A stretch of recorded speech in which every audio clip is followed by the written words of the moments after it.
ನಮಸ್ತೆ ಪ್ರಿಯ ವೀಕ್ಷಕರೇ, ದೇವನಂಪ್ರಿಯ ಕ್ಲಾಸಸ್ಗೆ ಸ್ವಾಗತ. ಇಂದಿನ ತರಗತಿಯಲ್ಲಿ ನಾವು ರೈಟ್ ಲೈವ್ಲಿಹುಡ್ ಪ್ರಶಸ್ತಿ ಬಗ್ಗೆ ತಿಳಿದುಕೊಳ್ಳೋಣ. ಮೊದಲನೇದಾಗಿ, ಯಾರು ನನ್ನ ಚಾನಲ್ಗೆ ನೀವು ಸಬ್ಸ್ಕ್ರೈಬ್ ಆಗಿಲ್ಲ, ದಯವಿಟ್ಟು ಸಬ್ಸ್ಕ್ರೈಬ್ ಆಗಿ, ಶೇರ್ ಮಾಡಿ ಮತ್ತು ಮುಂದಿನ ನೋಟಿಫಿಕೇಶನ್ಗಾಗಿ ಬೆಲ್ ಐಕನ್ ಅನ್ನು ಒತ್ತಿರಿ.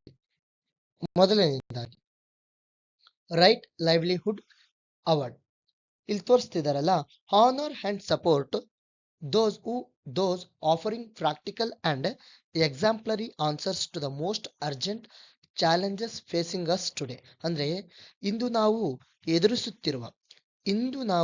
ಎದುರಿಸುತ್ತಿರುವ ಅತ್ಯಂತ ತುರ್ತು ಸವಾಲುಗಳಿಗೆ ಪ್ರಾಯೋಗಿಕ ಮತ್ತು ಅನುಕರಣೀಯ ಉತ್ತರಗಳನ್ನು ನೀಡುವವರನ್ನು ಗೌರವಿಸಿ ಮತ್ತು ಬೆಂಬಲಿಸುವುದು ಯಾವುದಂದ್ರೆ ಇದು ರೈಟ್ ಲೈವ್ಲಿಹುಡ್ ಅವಾರ್ಡ್ ಆಗಿದೆ. ಇದು ಸ್ಟಾರ್ಟ್ ಆಗಿದ್ದು ಯಾವುದಪ್ಪ ಅಂದ್ರೆ ಯಾವಾಗಂದ್ರೆ ಇನ್ 1980 ಬೈ ಜರ್ಮನ್ ಸ್ವಿಡಿಶ್ ಫಿಲಂಥ್ರೋಪಿಸ್ಟ್ ಆದಂತ ಜಾಕೋಬ್ ವಾನ್ ಎಕ್ಸ್ಕಲ್ ಅವರಿಂದ. ಓಕೆನಾ? ಕಂಟ್ರಿ ಸ್ವೀಡನ್ ದೇಶ ನೀಡುತ್ತೆ. It is also called alternative Nobel. ಇದನ್ನ ಏನಂತ ಕರೀತಾರೆ ಅಂದ್ರೆ ಅಲ್ಟರ್ನೇಟಿವ್ ನೊಬೆಲ್ ಎಂದು ಕೂಡ ಕರೀತಾರೆ. ಗೊತ್ತಿರಬೇಕು ಯಾವ ಪ್ರಶಸ್ತಿನ ಅಲ್ಟರ್ನೇಟಿವ್ ನೊಬೆಲ್ ಅಂತ ಕರೀತಾರೆ ಅಂದ್ರೆ ರೈಟ್ ಲೈವ್ಲಿಹುಡ್ ಅವಾರ್ಡ್ ಅನ್ನ ಅಲ್ಟರ್ನೇಟಿವ್ ನೊಬೆಲ್ ಅಂತ ಕರೀತಾರೆ. ಇದನ್ನ ಒಟ್ಟು 5 ಕ್ಷೇತ್ರಗಳಲ್ಲಿ ನೀಡ್ತಾರೆ. ಯಾವ್ಯಾವ ಕ್ಷೇತ್ರ ಅಂತ ನೋಡೋಣ. ಮೊದಲನೇದಾಗಿ ಎನ್ವೈರನ್ಮೆಂಟಲ್ ಪ್ರೊಟೆಕ್ಷನ್ ಗಾಗಿ, women rights, sustainable development, health and education. ಅದೇ ರೀತಿಯಾಗಿ peace award €2 lakh typically shared by the 4 laureates ಇವರಿಗೆಲ್ಲ ನೀಡ್ತಾರೆ. ಅದೇ ರೀತಿಯಾಗಿ first winner of right livelihood award in 1980 ಯಾರಪ್ಪ ಅಂದ್ರೆ ಹಸನ್ ಫ್ಯಾತಿ ಈಜಿಪ್ಟ್ ಅವರು, ಸ್ಟಿಫನ್ ಗಸ್ಕಿನ್ ಅವರು, ಪ್ಲೆಂಟಿ ಇಂಟರ್ನ್ಯಾಷನಲ್ ಅವರು ಮೊಟ್ಟ ಮೊದಲ ಬಾರಿಗೆ ರೈಟ್ ಲೈವ್ಲಿಹುಡ್ ಪ್ರಶಸ್ತಿ ವಿಜೇತರಾಗಿದ್ದಾರೆ. ಅದೇ ರೀತಿಯಾಗಿ ರೈಟ್ ಲೈವ್ಲಿಹುಡ್ ಪ್ರಶಸ್ತಿ ಮೊದಲ ಭಾರತೀಯ ವಿಜೇತರು ಯಾರಪ್ಪ ಅಂತ ಅಂದ್ರೆ ಇಲಾ ಭಟ್ ಅವರು. ಇಲಾ ಭಟ್ ಅವರು 1983ರಲ್ಲಿ ರೈಟ್ ಲೈವ್ಲಿಹುಡ್ ಪ್ರಶಸ್ತಿಯನ್ನ ಪಡೆದಿದ್ದಾರೆ. ಈಗ 2025ರ ಕರೆಂಟ್ ಅಫೇರ್ಸ್ ಅನ್ನು ನೋಡೋಣ. ಓಕೆ, ಕರೆಂಟ್ ಅಫೇರ್ಸ್ 2025 ನೋಡಿ. ರೈಟ್ ಲೈವ್ಲಿಹುಡ್ ಪ್ರಶಸ್ತಿನ 2025ರಲ್ಲಿ ಯಾರ್ಯಾರಿಗೆ ನೀಡಿದ್ದಾರೆ ಅಂತಂದು ನೋಡೋಣ. ಮೊದಲನೇದಾಗಿ Pacific island students fighting climate change and Julian Aguon ಅವರಿಗೆ ನೀಡಿದ್ದಾರೆ. ನೋಡಿ, ಯಾರ್ಯಾರಿಗೆ?